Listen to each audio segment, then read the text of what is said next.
İmom Ahmadni urib har kuni darralab qamoqda qamab qo'yishdi. Ingrarkanlar İmom Ahmad.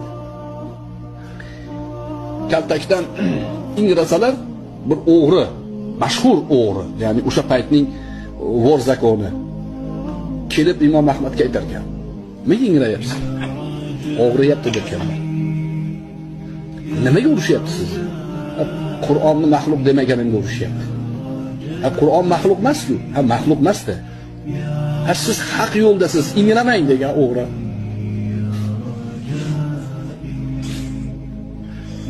Men o'g'riman degan. Shu o'g'rilar ro'yxatida 8 talikdaman degan. 8000 darra urishdi menga degan. 8000 darra bo'ynimga qo'yishogani yo'q dedi. Axir men botil yo'ldaman-ku dedi. Sabr qildim.